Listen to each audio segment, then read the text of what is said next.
Hello, Trà Vinh xin chào các bạn. Hôm nay thì mình sẽ làm cái món bánh cực kỳ ngon từ lá chuối nè. Một món bánh miền quê, vừa thơm lá chuối vừa ngon mà cách gói cũng đơn giản nữa. Nhìn cái bánh là hấp dẫn liền luôn á. Bánh này mình ăn được 2 ngày, bánh vẫn ngon luôn. Bây giờ mời các bạn mình cùng xem video nha. Đầu tiên thì mình có chuẩn bị bột nếp. Phần bột nếp này thì các bạn dùng loại nào cũng được nha. Mình lượng ra đây là 400g, các bạn có thể dùng hết 500g. Bên đây là dầu ăn. Tiếp theo là mình có 1 muỗng canh đường, thêm 1 muỗng cà phê muối nữa ha. Rồi bây giờ các bạn sẽ cho đường vô cái chảo nha. Muối mình cũng cho vô luôn. Rồi mình cho vào trong này là 350ml nước. 1 muỗng canh bột nếp mình múc trong 400g ra ha. Rồi các bạn khuấy đều lên, mình khuấy cho cái hỗn hợp này nó hòa tan ra mịn. Khi bột nó mịn rồi mình cho vào trong này 1 muỗng canh dầu ăn. Các bạn bắt lên trên bếp nha, mình sẽ khuấy phần bột cho nó sệt lại với lửa trung bình. Khuấy một hồi thì bột nó sẽ sệt lại nó sệt thì nó trong vậy nè. Đây là cái bước lấy trùng bột, giúp cho cái bột của mình nó không có bị chảy. Rồi bắt đầu pha bột luôn, mình cho hết cái phần bột còn lại vào trong thau nè.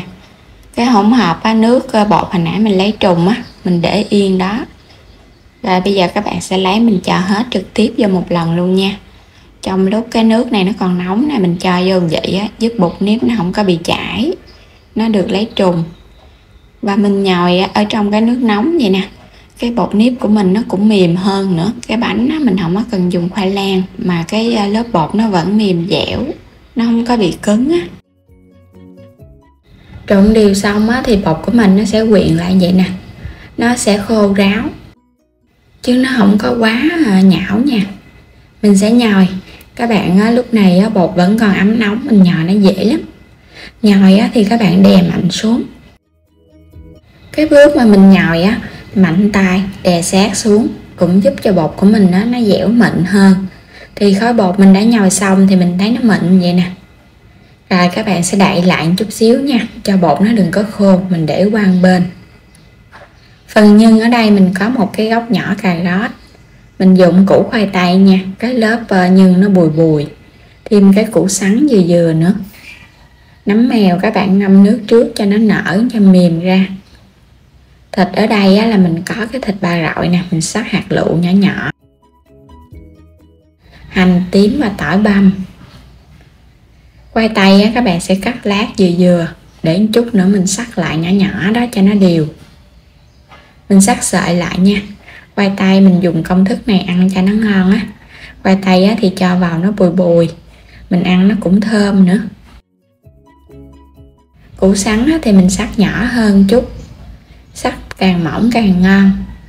Cũng xắt sợi lại đều đều nha. Cuối cùng là mình xắt hạt lựu lại nè. Cà rốt mình cũng xắt tương tự luôn, cũng xắt hạt lựu nhỏ nhỏ đều đều cho nó giống như củ sắn vậy đó, nó chín đều ăn ngon hơn. Nấm mèo băm nhỏ nhỏ ra cho nó giòn giòn. Cho vào trong này 2 muỗng canh dầu. Mình xào thơm cái phần hành tím và tỏi trước nha. Tiếp theo các bạn cho thịt vô. Mình xào thịt vậy cho nó săn thơm lên với lửa lớn ha. Thịt này hôm nay mình xắt ra. Khi thịt nó săn rồi mình cho toàn bộ 3 loại vô. Củ sắn, cà rốt và khoai tây nè, cũng xào đều lên nha. Xào cho hỗn hợp này nó quyện đều, rồi mình cho nấm mèo vô. Cũng đảo sơn cái rồi chuẩn bị gia vị, mình sẽ nêm vào trong nhân này.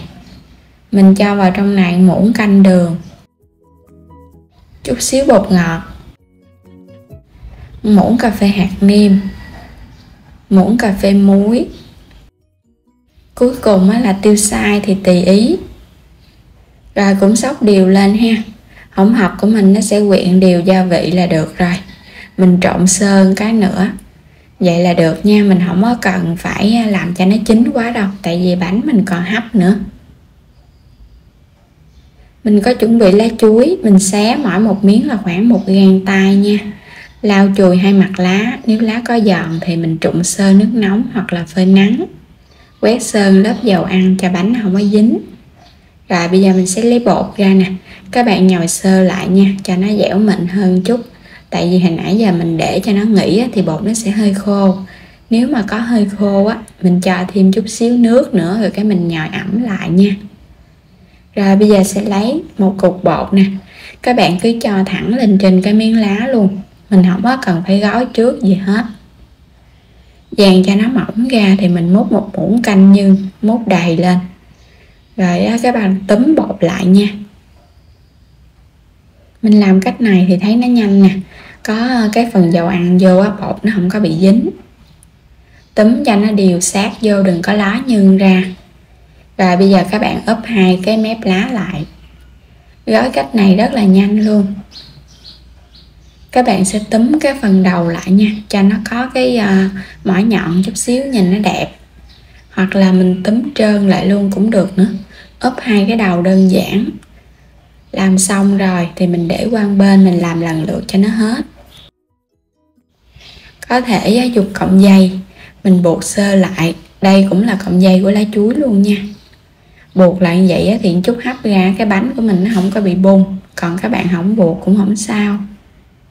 Mình buộc xong hết rồi thì chuẩn bị cái nồi đem đi hấp bánh luôn. Phần bánh này thì mình làm tổng cộng được bao nhiêu đây nè. Bánh nếp nhân thịt với khoai tây, vừa ngon vừa lạ nữa. Chất vô hết, bắt sẵn nồi nước sôi. Các bạn cho bánh vô thì mình hấp lửa trung bình trong 20 phút là bánh chín.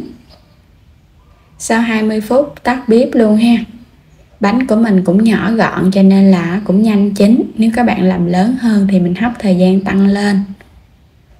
Bánh sau khi nguội bớt thì mình sẽ lấy nó ra. Mình buộc vậy thì cái bánh nó còn nguyên, nó không có bị xệ xuống. Thì thấy cái bánh hấp dẫn ha. Bánh này thì chờ nguội bớt một chút mình ăn nó ngon hơn là còn nóng. Còn nóng thì nó sẽ hơi mềm. Mình thoa một lớp dầu mỏng thì cái bánh của mình nó cũng ít chín hơn. Bánh đã lấy ra xong, các bạn thấy phần nhân cũng ngon ha. Nó ló được cái phần đỏ đỏ ra bên ngoài á. Bột rất là dẻo luôn á. Bây giờ mời các bạn cùng thử ha. Nhân cũng đậm đà nữa, thơm lắm, giống như là mình ăn bánh ít trần vậy đó. Mà gói kiểu này thì mình thấy thơm cái mùi lá chuối nữa. Thơm ngon và đơn giản, lại có thêm cái mùi lá chuối. Khi ăn thì mình cầm cái lá mình ăn nó cũng tiện hơn ha, nó không có bị dính tay nè. Và để sang ngày hôm sau bánh vẫn mềm ngon luôn. Bây giờ thì cảm ơn các bạn đã theo dõi hết video của mình nha. Vui lòng đăng ký kênh ủng hộ Alo Trà Vinh.